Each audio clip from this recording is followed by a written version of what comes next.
भारतात अनेक राजकीय पक्ष आहेत. परवा आपण व्हिडिओ केला होता की राजकीय पक्षच नसले पाहिजेत. पण जर ते आहेतच, तर हे राजकीय पक्ष आणि त्यांचे राजकीय कार्यकर्ते, त्यांच्या त्या पक्षाचे कार्यकर्ते, हे नेमकी काय कामं करतात याच्यावर एकदा बोललं पाहिजे आणि यांनी काय कामं केली पाहिजेत, त्यांच्याकडनं काय अपेक्षा आहेत, हे एकदा बोललं पाहिजे. बहुधा होतं असं की राजकीय पक्ष म्हटल्यानंतर ते निवडणुकांचं राजकारण खेळत बसतात. फक्त निवडणुकांवर डोळे ठेवूनच त्यांची सगळी कामं चालू असतात. तर ती करायला हरकत नाही. निवडणुका हे महत्त्वाचंच आहे आणि त्या निवडणुका त्यांनीच लढवल्या पाहिजेत, हेही खरं आहे. पण नुसत्या निवडणुका हे समाजाचं काम नाही. सत्तेत आल्यानंतरच तुम्ही काम करू शकाल. याच्यावरचा थोडा विश्वास सोडला पाहिजे. सत्तेशिवाय सुद्धा राजकीय पक्ष हे काम करू शकतात. त्यांचे कार्यकर्ते तळागाळात जाऊन, अगदी प्रत्येक गावात जाऊन, आणि प्रत्येक राजकीय पक्षाचे आपले आपले कार्यकर्ते त्यांच्या त्यांच्या परिसरात किंवा अख्ख्या देशभर असतात. यांना दुसरी पण कामं सांगितली पाहिजेत. मुळात राजकीय पक्ष हे लोकसेवा, समाजसेवा याच्यासाठी आहेत. तर समाजसेवा आणि लोकसेवेचा मार्ग फक्त सत्तेतनं जातो असं काही नाही. तर यांचे कार्यकर्त्यांचं मनुष्यबळ देशात भरपूर आहे. सगळे राजकीय पक्ष जर धरले, देश पातळीपासून अगदी गाव पातळीपर्यंत, तर या राजकीय पक्षांची ताकद मनुष्यबळ म्हणून अफाट आहे.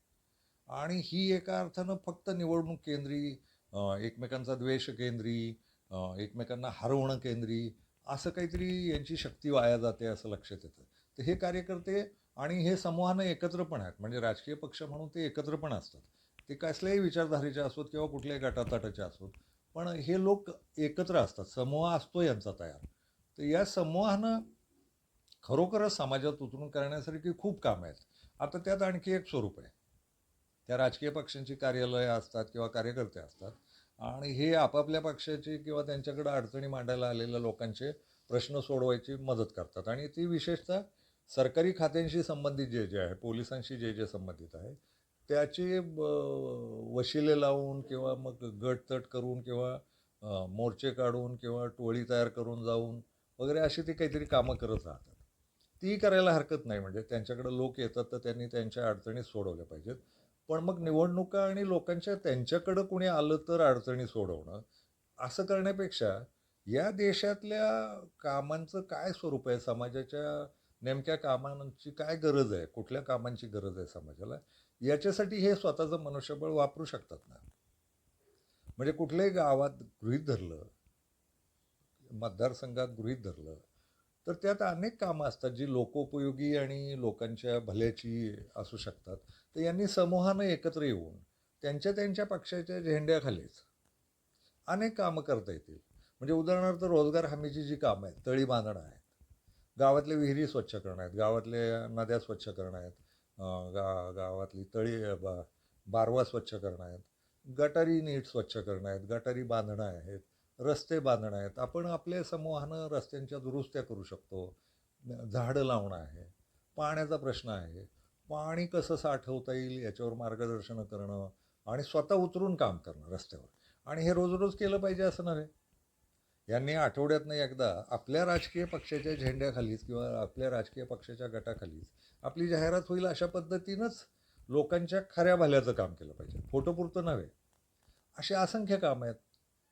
गाव झाडून घेणं आहे, कचऱ्याची विल्हेवाट लावणं आहे, दवाखाने तिथं जर अस्वच्छ असतील तर जाऊन स्वच्छ करणं आहे, गावातली स्वच्छता, घरांच्या डागडुज्या आहेत. सगळ्या पक्षानं मिळून ठरवलं की चला आपण श्रमदानानं हे करू. तर श्रमदान हा महत्त्वाचा भाग हे राजकारणी कार्यकर्ते करू शकतात ना. यांनी ते केलं पाहिजे.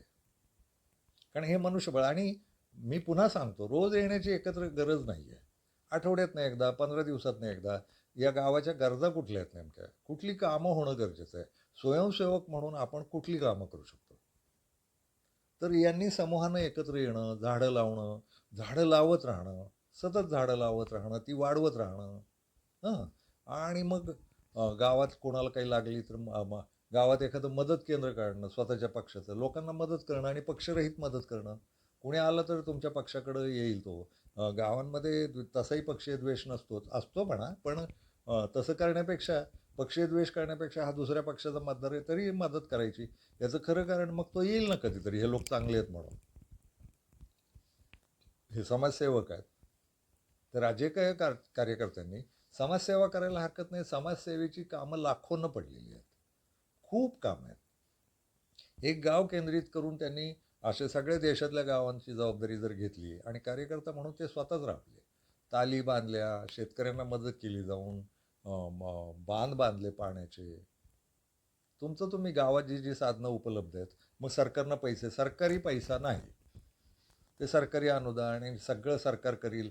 सरकार नाही, सरकारला मदत म्हणून राजकीय कार्यकर्ते रस्त्यावर काम करू शकतात आणि कामं मिळतील ना.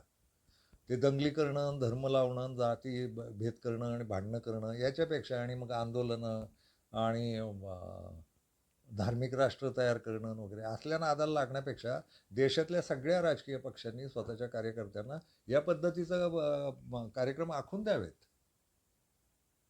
अक्षरमानव म्हणून माझी जी संघटना आहे तिचे 90 विभाग करून आम्ही काम करतो.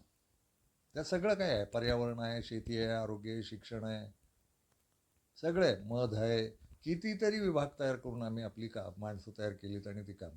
मला असं वाटत राहतं की हे जे काही संघटनात्मक काम आहे ना, हे राजकीय पक्ष आपल्या आपल्या पक्षाकडून, आपल्या समूहाकडून करू शकतात. आणि रोज रोज नाहीच, पुन्हा त्यांना जेव्हा वेळ मिळेल तेव्हा त्यांनी जमायचं. ते आंदोलन, मोर्चे असं काहीतरी करण्यापेक्षा प्रत्यक्ष लोकोपयोगी कामं करायची रस्त्यावरची. खूप कामं. महिलांचे आरोग्य शिबिरं घेणं, डॉक्टरांना गिराईक नाही मिळणार याची व्यवस्था करता येऊ शकेल ना. डास निर्मूलनाचा कार्यक्रम घेता येऊ शकेल ना खेड्यात. आपणच डास निर्मूलन करायचं. कसं करता येईल, त्याच्यासाठी काय करावं लागेल, स्वच्छता, औषधोपचार. राजकीय कार्यकर्ते ही कामं रस्त्यावरची करू शकतात घराघरातली. त्यांच्याही घरांमध्ये कामं होत राहतील आणि समाजासाठी पण होत राहतील ना. ते एवढं मोठं मनुष्यबळ आहे राजकीय पक्षांकडे या देशात. त्यांनी ते या अर्थानं वापरावं आणि ढोंग करू नये. म्हणजे एक झाडू घ्यायचा, आधीच कचरा फेकायचा, मग झाडू घ्यायची आणि फोटो काढायचे. नाही नाही नाही नाही, खरंच काम केलं पाहिजे, मजा येईल. आणि राजकीय पक्षांचे आधार पण वाढतील ना लोकांमध्ये. आणि मग त्यांच्या स्पर्धा झाली तरी चालतंय, फार सुंदर होईल. म्हणजे काँग्रेस, शिवसेना, भाजप, राष्ट्रवादी हे सगळे यांचे कार्यकर्ते इरेसरीनं गावाचं हे काम करतायत, ते काम करतायत, किंवा एकत्र काम करतायत, फार सुंदर चित्र उभं राहील ना. कितीतरी कामं करता येतील. गाव हिरवंगार कसं राहील, गावात जंगलं तयार करता येतील, दारोदारी झाडं लावणं, कुठंतरी मोकळ्या सरकारी जागांवर झाडं लावणं, तिथं झाडांच्या निगा राखणं, पक्षी प्राणी येतील तिथं असं पाहणं, त्यांची देखभाल करणं, गावातल्या भटक्या कुत्र्यांचा, भटक्या मांजरांचा प्रश्न सोडवणं, त्याची काहीतरी व्यवस्था करणं. भटकी कुत्री संपणं शक्य नाही, मग भटक्या कुत्र्यांचा उपयोग आहेच आहे. कुत्रा नावाचं जनावर माणसानं ताब्यात घेतलं आणि पाळीव केलं त्याला, आणि कुत्रा निष्ठावान आहे, तर ते भटकी कुत्री, पाळलेली कुत्री, तर भटकीच कुत्री खूप आहेत आणि ती नष्ट नाही होणार. तर या भटक्या कुत्र्यांना व्यवस्थापनात कसं घेणं, गावाचं संरक्षण करण्यासाठी गावाच्या गटारी स्वच्छ करता येतील, गावाला पहारेकरी नेमता येतील ना. चोऱ्या होतात, हंगाम असतात शेतीचे, त्यावेळेस दरोडेखोऱ्या वाढतात, चोऱ्या वाढतात, त्यावेळेस पक्षांनी जबाबदारी घेणं आणि आपले पहारेकरी निर्माण करणं, ते गावात पहारे करत हिंडतायत, असे कितीतरी कामं करता येतील.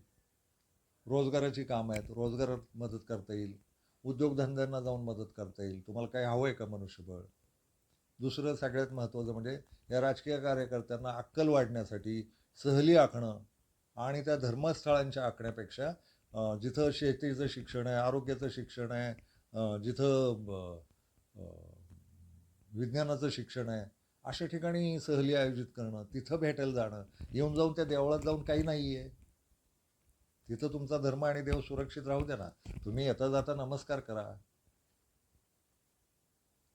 अशी कितीतरी कामं करता येतील. पाण्याचे प्रश्न सोडवता येतील. आपणच जबाबदारी घ्यायची. पाणी साठवता येणं, पाण्याचे शोषखड्डे तयार करणं, सांडपाण्याची व्यवस्था करणं, कितीतरी. शेतकऱ्यांना नीट मार्गदर्शन करणं, शेतकऱ्यांना सगळ्यांना एकत्र आणून ते पक्षीय, धार्मिक याच्यातनं बाहेर काढून शेतकऱ्यांच्या भल्याचं त्यांना जाऊन मदती करणं. त्यांच्या काय करतायत, त्यांना फक्त कर्ज मिळवून देणं गरजेचं नाही, त्यांना जाऊन मदतही करणं. हे केलेलं आहे काही, म्हणजे पण ते पुन्हा आंदोलनाचे प्रश्न आहेत, पोलीस ऐकत नाहीत आणि सरकारी अधिकारी ऐकत नाहीत, तेव्हा ते जातात वगैरे. ती मदत करणं गरजेचंच आहे. कारण हे भ्रष्ट सरकारी आणि भ्रष्ट पोलीस त्यांना आडवं पाडायला, उताणं पाडायला राजकीय कार्यकर्ते टोळी घेऊन गेले की जरा दबाव येतोच. आपल्या देशाचं ते दुर्दैव आहे. कायद्यानं वागले कुणी तर काही अडचण येणार नाही. प्रामाणिक कायद्यानं वागले तर अडचण येणार नाही. राजकीय कार्यकर्त्यांनी ते करायला हरकत नाही. पण तेवढ्यावर लोकांवर छाप पाडण्यापेक्षा आणि इम्प्रेशन मारण्यापेक्षा लोकांमध्ये जाऊन उतरलं पाहिजे आणि स्वतःचा एक आठवड्यातनं एक दिवस, महिन्यातनं एक दिवस असं काहीतरी ठरवून वेळ दिला पाहिजे. आणि त्या हंगामानुसार करायला हरकत नाही. झाडंही बहुधा आपल्याकडे जून जुलैमध्ये लावली जातात. तर त्या मोहिमा आखणं, झाडं जिवंत ठेवण्याची व्यवस्था करणं. अस्सल दूध जन्माला कसं येईल गावातनं आणि गावातल्याच लोकांचा विकास कसा होईल याच्यावर लक्ष देणं. गाव हे मॉडेल तयार करणं. स्वयंपूर्ण गाव नावाची योजना आहे आणि मी ते मगाशी अक्षर मानवचा उल्लेख केला आहे. राजकीय पक्षांना हवा असेल आणि कुणालाही, आमच्याकडे कुणाचा भेद नाही. आम्ही कुठल्या पक्षाचे नाही आहोत. हां, सगळ्या पक्षांवर प्रेम आहे आणि सगळ्यात मुळात देशावर प्रेम आहे. इथल्या लोकांवर प्रेम आहे. तर लोकांचं भलं झालं पाहिजे, लोक प्रामाणिक झाले पाहिजे. तर कितीतरी काम आहेत. माझे 90 विभाग आहेत. आम्हीच लोकांना मदत करायला तयार आहोत. राजकीय पक्षांनी आमचं मॉडेल घ्या. आमची मालकी नको, आमचा कॉपीराईट नाही त्याच्यावर. समाजाच्या भल्यावर कुणाचाही कॉपीराईट नसतो. त्यामुळे आम्ही पण सोडून दिलं आहे. आधीपासूनच खूप उपक्रम अक्षर मानवचे लोक घेत राहिलेत. आम्ही कधी अडवायला गेलो नाही. क्रेडिट द्या आम्हाला, काही नाही. भलं झालं पाहिजे, ते राजकीय पक्षांचाही विकास होईल आणि या कार्यकर्त्यांचं मनुष्यबळ वापरता येईल. सगळ्या राजकीय पक्षांनी हा विचार केला पाहिजे आणि समजा त्यांचे जे वरचे बसलेले धेंड आहेत त्यांनी नाही विचार केला तरी स्वतः राजकीय पक्षाच्या कार्यकर्त्यांनी, जो माणूस आहे आणि ज्याला रोजच्या सामान्य जगण्यात जगावं लागतं, त्याच्या स्वतःच्या पण अडचणी आहेत. तर या लोकांनी समूहाने एकत्र येऊन, पक्ष आहेच आहे, समूह आहेत, पक्षाच्या नावाखाली लोक एकत्र येतात, आया बहिणी एकत्र येतात, सगळ्यांना घेऊन जर कामं केली गावाची, शहरांमधल्या अडचणी आहेत त्याच्यावर कामं केली, रस्त्यात पडलेली खडी जरी नीट स्वच्छ केली तरी होण्यासारखं आहे ना. सामूहिक पिठाची गिरणी चालवता येऊ शकेल. कितीतरी उपक्रम आहेत. कितीतरी व्यापाऱ्यांना मदत करता येऊ शकेल, छोट्या दुकानदारांना मदत करता येऊ शकेल, वाहतूक व्यवस्थेचं काही पाहता येईल. आपली आपली गावाची काही वाहतूक व्यवस्था तयार करता येते का, जी माणसं वाहते, माल वाहते, शेती सामान वाहते, शेतीचा माल वाहते. अशा कितीतरी गोष्टी राजकीय पक्ष करू शकतात ना. आणि वाटल्यास तुमच्या पक्षाचा हे लावा, त्याच्यावर नाव लावा, बोर्ड लावा, झेंडा लावा, काही लावा. हे लोक चांगलं काम करतात. मूळ काम समाजसेवा आहे आणि कसला मोबदला नाही. लोकांना वाटलं तर तुम्हाला मतं देतील ना, तुम्ही चांगले असाल आणि प्रामाणिक असाल तर हे होणं गरजेचं वाटतं. अशी कामांची यादीची यादी आहे. ज्यांना हवं आहे त्यांनी, राजकीय पक्ष जर ऐकत असतील माझे व्हिडिओ, तर त्यांनी कामांची यादी मागा, गुपचूप पाठवू. आम्ही पाठवली असं पण नाही. तुमचीच कामं म्हणून तुम्हीच जाहीर करा आणि करा. 90 विभागांची ढिगानं कामं लिहून ठेवलीत आम्ही. आणि सामाजिक उपक्रम म्हणून पण शाळांमधलं मुलांसाठीचं काय करता येईल, प्रशिक्षण शिबिरं घेता येतील, कलांची घेता येतील, विज्ञानाची घेता येतील. तुम्ही जाऊन ते पुन्हा राष्ट्रप्रेमाच्या नावाने, धर्मप्रेमाच्या नावानं, जातप्रेमाच्या नावानं शिकू नका. शिक्षण व्यवस्थेवर मी करतो व्हिडिओ, फारच बोगस आहे. जात आणि धर्म एवढंच आपल्याकडे शिकवलं जातं. मग वैज्ञानिक आहे, कलांचं आहे, कारागिरांना काय मदत करता येईल, कारागिरांसाठी काय बाजारपेठ उभी करता येईल. अशा पद्धतीनं आपला देश, आपलं गाव, एक एक गाव विकसित करत जाणं म्हणजे देश विकसित होईल. ते मोठे उद्योगधंदे वगैरे ते पाहतील, पण आपल्या गावापुरतं आपण काय करू शकतो याचा विचारमंथन आपण केलं पाहिजे. आणि सगळे प्रश्न हे सत्तेच्या मार्गात न सुटतात याच्यावरचा अंधविश्वास आधी काढला पाहिजे. आपण आपलं राबून काही करू शकतो का हे पाहिलं पाहिजे. मला वाटतं ते उपयुक्त ठरेल. ज्या कोणाला गरज वाटेल त्यांनी अक्षरशः, मी कमेंटमध्ये नंबर्स टाकतो, वाटल्यास डिस्क्रिप्शनमध्ये नंबर टाकतो अक्षर मानवच्या लोकांचे, तुम्ही बोलून घ्या.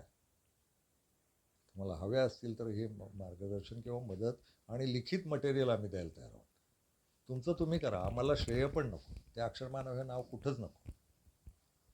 तुमच्याच पक्षाचे, कुठलाही पक्ष असो तुमचा, कुठल्याही विचारधारेचा असो, कुठलाही असो, तुम्ही समाजात उतरा, समाजात प्रत्यक्ष काम सुरू करा.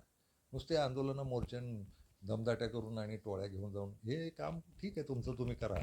पण ह्याच्याशिवाय ही जी एवढं मोठं मनुष्यबळ आहे सगळ्या देशातल्या सगळ्या राजकीय पक्षांचं, ते सगळं वापरावं आणि त्यांचे जे कोण सत्ताधीश आहेत त्यांना तिथंच ठेवावं. त्यांना ते फोटो काढण्यासाठी बोलू नये आणि कौतुकं पण मागू नका कोणाकडे.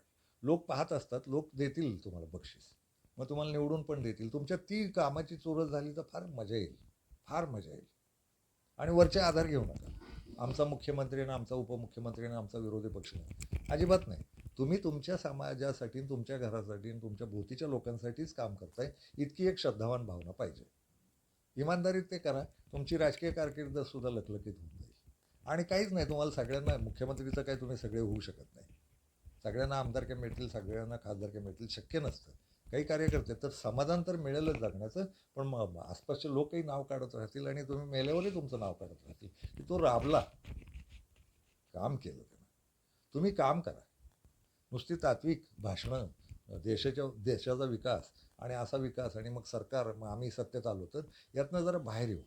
आपण माणूस होऊ. माणूस म्हणून गाव पातळीचं काम करू, शहर पातळीचं काम करू, आपल्या आपल्या वॉर्डाचं काम करू आणि कार्यकर्ता म्हणून उपयोगी पडू. आणि मग तुमच्या टोळ्या असतातच तुमच्या, तर काही करायला. त्या सोमेश्वर नगर नावाचा भाग आहे, तिथं अक्षरमानवचा आमचा माणूस आहे संतोष शेटकर. तो ऊसतोड कामगारांसाठीच्या मुलांसाठी हंगामी शाळा चालवतो. 7 शाळा काढल्यात त्यानं ऊसतोड कामगारांच्या वस्तीत. हेही प्रयोग तुम्ही महाराष्ट्रभर करू शकता. त्या मुलांसाठीचे तात्पुरते शिक्षक त्या साखर कारखान्याच्या मदतीनंच केलं. ते साखर कारखानाही चांगला आहे, तो त्यांनी निधी दिला आणि त्यातनं मग 4-4 तास शिकवणारे शिक्षक त्यांनी नेमले आणि ती पोरं फार आनंदानं संध्याकाळी शिकत राहतात. असं कितीतरी प्रयोग पाहिजे असतील तर आम्ही देतो तुम्हाला. खूप प्रयोग आहेत, खूप प्रयोग करता येतील. मुलांच्या विकासाचे, वृद्धांच्या काळज्या घेणं आहे, राजकीय कार्यकर्त्यांनी गावातले वृद्ध सांभाळणं आहे, त्यांच्या गरजा भागवणं आहे, डबे पोचवणं आहे, मोफत डबे पोचवता येतील, मोफत औषधं पोचवता येतील, कितीतरी काम. आणि तुमचं लेबलिंग करा. तुम्हाला तुमचा फोटो लावायचा लावा, तुमच्या राजकीय पक्षाचं, कुणी ऑब्जेक्शन नाही घेणार, हरकत नाही. तुमच्या पक्षाची जाहिरात झालीच पाहिजे, काही बिघडत नाही, जाहिरात वाईट नसते, पण ती चांगल्या कामाची झाली पाहिजे आणि सरकारी निधीवर नाही झाली पाहिजे. तुम्ही समूहानं एकत्र येऊन काय करू शकता? 10,000 रुपये गोळा केले तरी पैसे गोळा होतो. 100 रुपये 10 लोकांनी गोळा केले, 100 रुपये. 100 रुपयात काहीतरी कुणाच तरी काहीतरी भागतो. वह्या पुस्तकं देता येतात, कपडे देता येतात, चपला देता येतात, पोरांना थंडी लागते, स्वेटर देता येतील, कानटोपे देता येतील, हातमोजे देता येतील, पायमोजे देता येतील, कारागिरांकडून तयार करून घेता येतील. गावातच रोजगार निर्माण करता येईल याचा. गावातच पिशव्या शिकवणं, टोप्या शिवायला शिकवणं, लोकरीचे विणकाम करायला शिकवणं, ते मशिनींवर नव्हे, हातावर. आणि तेच कुठं विकायचं? तर गावात तुम्ही राजकीय पक्षांनी विकत घेऊन ते पोरांना, गरीब पोरांना वाटा. घरांच्या दुरुस्त्या करणं आहे हो. घराचा गावात देवळं चकाचक 5 स्टार, घरं नाहीत लोकांना. लोकांना घरं कशी बांधून देता येतील, लोकांची घरं, पडकी घरं दुरुस्त कशा करता येतील. गावात बकळी भकासपणे पडलेल्या असतात, त्या बकळी त्या मालकांना विचारून त्याचे नीट दुरुस्ती करणं, त्या स्वच्छ दिसतील अशा व्यवस्था करणं. पडकंसुद्धा देखणं दिसतं बरं का, तर ते पडकं कसं देखणं दिसेल. गावातल्या जुन्या ऐतिहासिक गोष्टी जतन करून ठेवणं. वाड्याच्या वाडे पडलेले आहेत, इमारती पडत आहेत, छोटी छोटी स्थळं पडत आहेत, ती कुठल्याही धर्माची असू दे, ती राखून ठेवणं, कुठल्याही जातीचे असू दे ते राखून ठेवणं, त्याची देखभाल करणं. कित्येक किल्ले आहेत भोवती, किल्ल्यांच्या दुरुस्त्या करणं. ऐतिहासिक स्मारक आहेत खूप, त्यांच्या दुरुस्त्या करणं, जाऊन स्वच्छता करणं, नीट निगा ठेवणं आणि दमदाट्यानं करणं. इथं दारू पिऊ नका आणि इथं तुम्ही स्वतः बेवडे, तर ते दारू बिरूवर लक्ष देण्यापेक्षा आमच्या किल्ल्यावर नाही चालणार वगैरे. किल्ल्यावरचे लोकही दारूच प्यायचे पूर्वी, तर दारू हे महत्त्वाचं भांडवल नका करू. आणि अपवित्र्य वगैरे एवढंच दारूचं अपवित्र्य वाटतं, तर दारूला पूर्ण बंदी करणं, दारूचे गुत्ते उद्ध्वस्त करणं, सरकारी मान्यता असलेली दारूची दुकानं उद्ध्वस्त करणं, हे करावं लागेल ना. तुम्ही एका बाजूला दारू जिवंत ठेवणार, तिच्या महसुलावर देश चालतो म्हणणार मूर्खांनो, आणि दुसऱ्या बाजूला दारूला इथं बंदी तिथं बंदी, हे पवित्र ठिकाण. सगळी पृथ्वी पवित्र आहे हो, अख्ख्या पृथ्वीचं कण कण पवित्र आहे. नुसते किल्ले देवळच पवित्र कशाला? सगळी पृथ्वी घाण आणि किल्ल्यांना देवळच पवित्र ठेवणं काय मूर्खपणा आहे. पृथ्वीच पवित्र ठेवता येईल ना. थुंकू न देणं लोकांना, कुठेही थुंकतात, त्याची मोहीम आखणं. शहरांमध्ये ट्रॅफिकचे नियम पाळायला लावणं, लोकांना शिस्तीत जायला लावणं, एका रांगेत जायला लावणं. ट्रॅफिक ही या देशाची समस्या होऊन बसली आहे. पेट्रोलियम लॉबीचा तो मोठा धंदा आहे ट्रॅफिक जॅम. त्याच्यावर लक्ष द्या ना. ट्रॅफिक जॅम म्हणजे पेट्रोलची खपत. तुम्ही एक लक्षात घ्या, एका सेकंदाला 1 थेंब पेट्रोल जाणार आहे आणि 1 कोटी गाड्या जॅममध्ये अडकल्यात. 1 कोटी थेंब म्हणजे झालं किती? तर ट्रॅफिक जॅमची व्यवस्था करा, लोकांचं प्रबोधन करा, ट्रॅफिकचे नियम शिकवा, वाहतुकीचे नियम शिकवा. एकाच्या मागे एक उभे राहिले ना वाहनं, तर ट्रॅफिक जॅम नाही होणार आहे. हॉर्न वाजवू नये हे शिकवा. हॉर्नची गरज नसते. फार विशेष काही संकट असेल त्यावेळेस हॉर्न वाजवायचा असतो. आपल्याकडून नुसते आहे हॉर्न म्हणून प्या प्या प्या करत राहतात. ते शिकवा, त्याची प्रबोधनं घ्या. अशी कितीतरी कामं आहेत ना. वाहनं धूर सोडतात, त्यानं प्रदूषण होतं. प्रदूषण कसं कमी करता येईल शहराचं, गावांचं? याच्यावर कामं करता येतील ना. तुम्हाला रस्त्यावर उतरून कामं करावी लागतील. उतरा, एक दिवस ठरवा, प्रबोधनाचा दिवस ठरवा, ट्रॅफिकचे नियम पाळायला लावा, शिस्त पाळायला लावा. खूप कुठेही थुंकू नये हे शिकवावं लागेल लोकांना.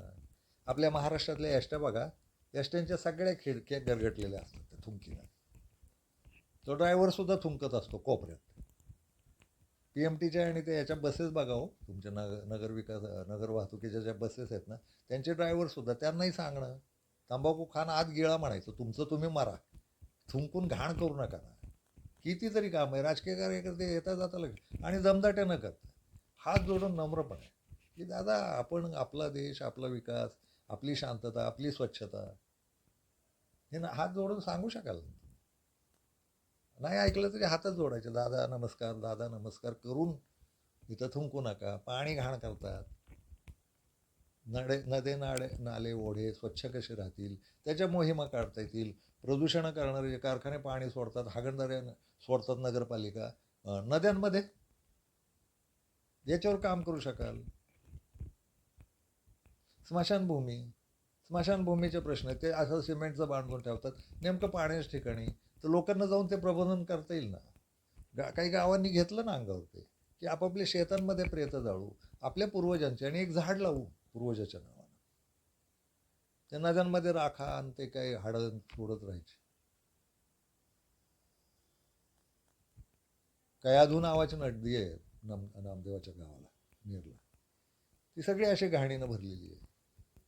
या नद्या स्वच्छ करणं, आपली तीर्थक्षेत्र स्वच्छ करणं, ती कायम स्वच्छ राहतील, आनंददायी राहतील. कितीतरी जुनी देऊळ आहेत, कितीतरी जुने विहार आहेत, स्तूप आहेत, त्यांच्या भोवताली फार घाण असते हो. याची जबाबदारी घेणं, स्वच्छता करणं, मोहिमा आखणं, मग खरंच झाडू जाऊ. आणि फोटो तुम्हाला काढायचे तर व्हिडिओ काढा, फोटो काढा, पण जाहिरातबाजी पण करा. पण नुसत्या फोटोसाठी जाहिरातबाजीसाठी एकदा चेहरा दिसला कॅमेरा बाजूला की झाडू पण बाजूला, असं नाही. खरंच मन लावून करा. हा आपला देश आहे आणि आपल्या देशात आपणच कामं करून आपलं प्रेम, आणि राजकीय पक्ष तर राष्ट्रवाद आणि राष्ट्रप्रेमाच्या घोषणा करतच हिंडत असतात. तर मला वाटतं त्यांनी रस्त्यावर उतरलं पाहिजे. काही पाहिजे असतील कामं तर खूप आहेत, प्रयोगही, आणि बोलत राहू. माझे सगळ्या राजकीय पक्षांमध्ये मैत्रीचे संबंध आहेत, आपुलकीचे संबंध आहेत. मी राजकीय पक्ष ठोकत जरी असलो पत्रकार म्हणून, तर राजकीय पक्षातल्या माणसांचा द्वेष नाही करत. माझ्या डोक्यात येत नाही खून करावा कोणाचा. मला वाटतं याच्यात दुरुस्ती झाली पाहिजे. ती धडपड करत राहतो आपण. त्यामुळं वैर कोणाशीच नाही, भांडणं आहेत सगळ्यांची. ते भलतीकडेच चाललंय सगळं. तर ह्याचा सदुपयोग झाला पाहिजे आपल्या आयुष्याचा, आपल्या राजकीय पक्षाचा, आणि राष्ट्रप्रेम यातनं दिसेल रस्त्यावरच्या कामांमधनं. त्या मोडकळीला आलेल्या इमारती कशाला सरकारच्या नावानं बिलं फाडायची? आपण काय करू शकतो येऊन, ते रहिवासी आणि एकत्र येऊन काय करू शकतो? राजकीय पक्षांनी लक्ष घालावं आणि स्वार्थ न साधता त्यात आर्थिक लाभ किती वगैरे तुमच्या राजकीय पक्षाचं मतांसाठी लाभ करून घ्या. शहरांमध्ये असंख्य कामं आहेत. वाहतुकीचे ते हॉर्न बंद करायला लावा. हॉस्पिटलच्या शेजारी आता ते गणपती येतील आणि काहीतरी उत्सव सुरू होतात, यांचं रस्त्यावर धिंगाणा चालू होतं, ते ट्रॅफिक जाम करत राहतात, आवाजाचं प्रदूषण करत राहतात. ते भोंगे, मशिदीवरचे भोंगे, हात जोडून सांगा ना, त्याला धार्मिक कलई कशाला करताय? मशिदीच्या परिसरात किंवा मशिदीच्या आतच ऐकू येईल. मुळात भोंगे ही देवांची गरज नाही, कुठल्याच धर्माची गरज नाही आहे. ते ठणाणाना चालू असतो. ते प्रचाराच्या गाड्या तुमच्या ज्या हिंडत असतात ना, ते इतका अतिरेक करतात. पण सारख्याच निवडणुकां, सारख्याच प्रचाराच्या गाड्या, ते कशाला वाजवत हिंडायचं तुम्ही? रस्त्यावरच ती घरोघरी जाऊन भेटा, मतदान आम्ही उभे आहोत, आमचा हा उमेदवार आहे, एवढं करणार शांतपणे प्रचार. ते बॅनर लावून तुम्ही घाण करणार, देश कायद्यानं आणि आनंदानं सांभाळू ना सगळे. त्या प्रचाराच्या गाड्या बंद करा. भाव आजारी असतात लोक, अभ्यास करत असतात पोरं. शहरांमध्ये आधीच आवाजाचं प्रदूषण, त्यात यांच्या आवाजाचं प्रदूषण, आणि ती कसली न कळणारी गाणी गाणी वाजवून प्रचार करता तुम्ही. कामं करा ना, कामांनी आपोआप होईल ना. तुम्हाला ही ढोंग करण्याची गरज आहे, पैसा खर्च करण्याची गरज नाही. तो पैसा या कामासाठी वापरा. मानधनं द्या, तुमच्यासाठी कार्यकर्ते फिरतील प्रचार करत. नेमा तुम्ही कॉर्पोरेट पद्धतीनं कार्यकर्ते, आणि द्या पोरांना कामं, प्रचार करा म्हणून. पगार मिळेल, 3 महिन्याचा एवढा पगार, 2 महिन्याचा एवढा पगार, 15 दिवसाचं एवढं मानधन. ते भोंगे बिंगे लावून गाड्या फिरवायचे. कोणी सांगितलं? प्रचार यंत्रणा बदला की आता. आणि हे धार्मिक स्थळांचे भोंगे खरंच बंद करा. नम्रपणे जाऊन सांगा. त्याची धार्मिक भांडणं करू नका. ते मुसलमान 5 वेळा बोंबलतात, मग आमचे हिंदू बघा वगैरे, नका ना भांडू. ते भोंगे का नकोत हे जाऊन सांगा त्यांना. तुमचा देव तुमचा आवाज ऐकणार आहे ना, त्याला भोंगेची गरज नाही हे पटवून द्या त्यांना. आणि लोकांना जागृत करायचं आहे. भोंगे नव्हते तेव्हा कसे जागृत करत होते लोकांना तुम्ही? मी 10वीला होतो, ते कठीण वर्ष मानलं जातं बावळाटासारखं आपल्याकडं. खरं तर काही कठीण नसतं. माझ्या शेजारी घराच्या भिंतीला लागून विठ्ठलाचं मंदिर होतं, आणि इतके काकड आरती आणि रात्रीच्या शेजारतीची भजनं इतकी सुंदर वाटायची ना. मृदंग, टाळ आणि मस्त सामूहिक आवाज. कुठं गेलं हे सौंदर्य? फार छान आहे. करा ना. तुमच्या देवाची भक्ती तुमच्या मानसिकतेत असली पाहिजे. त्याच्यासाठी भोंगे लावून बाकीच्या जगाला तुमच्या भक्तीच्या आवाजात खेचण्यात काही अर्थ नाही. ते मुसलमानांनाही सांगितलं पाहिजे, हिंदूंनाही सांगितलं पाहिजे. ते गणपतीचे मांडव कडेला कुठंतरी सार्वजनिक ठिकाणी बांधा ना. हे राजकीय कार्यकर्त्यांनी करावं. गणपतीतनं लोकांची गर्दी होते ना, मान्य आहे, पण रस्ते अडवून, ट्रॅफिक अडवून, लोकांना त्रास होईल आवाजाचा. करा ना शांतपणे. कुठंतरी सार्वजनिक मैदान घ्या, भाड्यानं घ्या, सरकारकडनं घ्या, कोणाकडचंही घ्या, कोणाचं खाजगी असेल, बसवा ना गाड्या, आणि सगळ्यांनी मिळून बसवा ना. खूप काम आहे, खूप. देशाला नागरिकशास्त्र शिकवलं पाहिजे. ही जबाबदारी घ्या. नागरिकशास्त्राचं इथं बोंब आहे आपल्याकडे. शेजाऱ्यांना त्रास होईल असं काही वागू नये. देशाचे कायदे पाळणं हे नागरिकशास्त्र आहे. ते नागरिकशास्त्र शिकवा. रात्री 10 नंतर कसलाही आवाज करू नये असं. तुम्ही बघा 12-1ला ढॉ ढॉ फटाके उडवत असतात. माणसं झोपलेली असतात. आपला दादागिरी दिसणं किंवा आपला आवाज दिसणं, लोकांना ऐकू जाणं, म्हणजे नागरिकशास्त्र नाही हो. शांतता असणं. आठवलं म्हणून सांगतो, भारतात एकही शहर नाही असं म्हणतो. शहर याची व्याख्याच अशी आहे मुळात, जे सुसंस्कृत आहे, जे शांत आहे, जे सुखी आहे, समृद्ध आहे आणि आनंदी आहे. या व्याख्येत भारतात कुठलं शहर बसतं? भारतात एकही शहर नाही असं माझं विधान आहे. शहर ही व्याख्याच वेगळी आहे. शहर असणं म्हणजे स्वच्छता असणं, समृद्धी असणं, शांतता असणं, निवांतपण असणं, मेंदू थंड राहणं आणि माणसं आनंदानं जगणं. एक तरी शहर आहे का या देशात? आणि गावांचंही शहरीकरण झालं आहे आता. गावं तरी गाव राहिलीत का? आनंदाची गाणी, आनंदाची नृत्य ती करायला हरकत नाही, पण लोकांना त्रास नाही होईल असं.